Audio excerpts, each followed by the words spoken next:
mag-resign. Gayahin niya yung mga iba na may delikadesa. Dahil wala na, magulo na ang ating bansa. Pero It is his command responsibility. Siya ang presidente. Ngayon, dalawang bagay lang. Tinolerate niya ito dahil nag-umpisa sa kanya. Umpisa lang natin dito sa kanya. 3 years. May flood control na kalukuhan na lahat. Kung hindi niya tinolerate, wala siyang alam. Anong klaseng presidente yan walang alam? Hindi siya marunong. itong inyong ipinahayag o ibinulgar ngayon na yung Ilocos Norte ang pangatlo sa sinasabi po ninyo. Konti lang diferensya sa Bulacan. Yes, opo. Sabi mo sa presentasyon nyo nga, nasa 2.7 billion pesos ang nakuha nga ng Ilocos Norte mula sa mga diskaya. At nais po ninyong paimbestigahan po ito. Dapat, kasi nga, sabi mo, nakatutok lamang sa Bulacan at yung isa sa Occidental Mindoro. Sino ang nais mong mag-imbestiga nito? Dahil, siyempre, may binuo po ang Pangulong Bongbong Marcos Jr.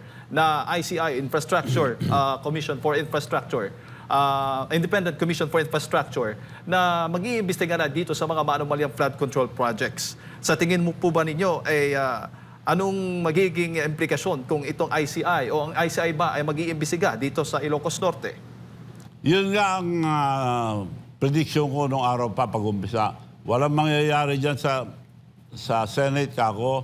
ICI, magagaling lahat yung kinuha, mga honest. Pero bakit di sila pumunta sa Ilocos Norte?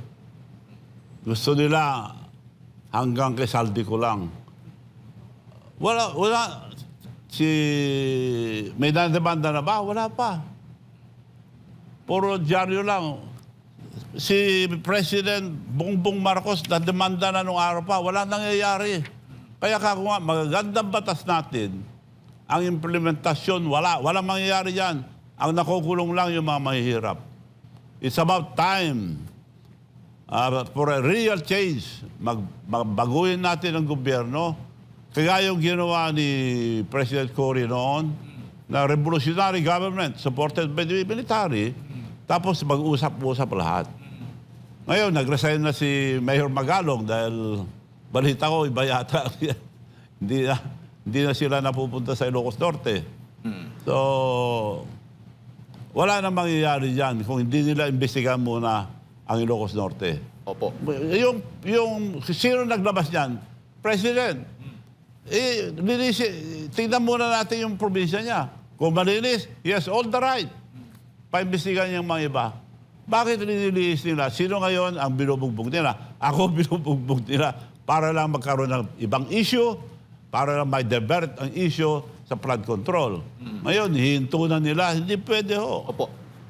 Manong Chavez, sabi nga ng Malacanang ni Jose Claire Castro, kung meron man daw, kung hindi daw malinis ang Pangulong Bongbong Marcos Jr., hindi na dapat niya sana tinatag itong ICI. Ayaw pa niya sanang imbestigahan itong mga manilang flood control projects. Ano naman masasabi po ninyo doon? Hindi dapat imbestigahan. Opo, kung ang Pangulo, kung alam lang daw niya na hindi siya malinis, baga may dawit siya sa mga maanumalya, ay hindi na daw siya magtatag, hindi na sana niya itinatag itong ICI, kumbaga para mag-imbestiga. Ano po masasabi po niyo doon? Pampaganda lang ng mukha nila yan, pero walang mangyayari. O bakit nag-resign na si Mayor Magalong? Dahil walang nangyayari, wala silang power. Pampaganda lang sa mukha nila yan. Opo. Hindi sila walang power yun. Mag-iimbestiga lang. Opo. Pero sa tingin po ninyo, Mang Chavez, ano ba talaga ang pinakasolusyon para matapos itong korupsyon sa ating bansa? Yung kako, in other countries, ang mga may problema nagre-resign, nahihiya kagad. Yung ibang countries nagpapakamatay. Hindi ko naman sinasabing magpakamatay si Bongbong Marcos. Mag-resign. Gayahin niya yung mga iba na may delikadesa. Dahil wala na, magulo na ang ating bansa. Pero It is his command responsibility. Siya ang presidente. Ngayon, dalawang bagay lang. Tinolerate niya ito dahil nag-umpisa sa kanya. Umpisa lang natin dito sa kanya. 3 years. May flood control na kalukuhan na lahat. Kung hindi niya tinolerate, wala siyang alam. Anong klaseng presidente yan walang alam? Hindi siya marunong. So kailangan mag-resign. Pero sa tingin po ninyo, dapat bang baguhin yung, may babaguhin sa sistema o yung sa ating konstitusyon? Dahil hindi ba ang problema dito nasa sistema ng ating bansa? Yes, kaya nga mag-resign. The president should resign. Tapos revolutionary government. Pero involve natin ang mga justices ng Supreme Court. Pipili sila ron ng mag-acting president muna para maayos lahat, pag-usapan lahat, involve yung kabataan, involve nyo yung younger generation. Dahil ito, ginagawa natin lahat ito. Kung matakot tayo lahat, wala na mangyayari sa kinabukasan ng mga kabataan. Opo.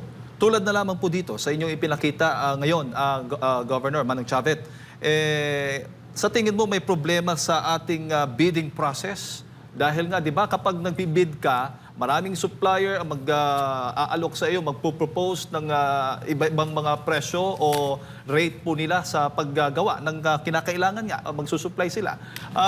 Sa tingin mo, may problema tayo dyan at dapat itong baguhin para hindi po maulit, lalo na dito sa mga maanumalyang flood control projects ng ating bansa? Dapat ayusin po ang bidding, dapat transparent. Ang nangyayari ngayon, project ko yan sa inyo yan. Project niyan to, sa amin to. Ayusan na eh. Walang bidding, ayusan. Yun ang nangyayari. Ang bidding is supposed to be yung pinakamaliit, pinakamura. Wala eh, ayusan. So, hindi lang yung dapat kitahin ng kontratista, kundi may patong pa. Pero, bakit nila hindi papayag? Dahil merong cut din yung nag-approve. Ito, ang laki-laki. Ito ang pinakamalaki sa lahat. Kaya dapat huwag tayong pumayag na ihinto ang investigasyon walang delay sa Senate. Marami naman tayong matitino na senators. Huwag sana i-delay ito. At tapusin ito. Ulitin ko po, command responsibility lahat ni President Bongbong Marcos. Hindi niya sabihin na, naayos na ang 2026. Tuloy na. Hindi pwede tuloy na walang makulong. They should resign. Palitan nila, bakit nila pinalitan si Speaker? Walang mangyayari yan. Mabay nga yung pinalitan, pampaganda lang ang mukha. Pero, sila pa rin nasusunod. 10 beses na silang palitan, ganon din. Kailangan may mangyari. Kung palitan nila, bakit pinalitan? May kasalanan? I-demanda nyo kung may kasalanan. Kung wala, wala na hustisya sa ating bansa. Opo.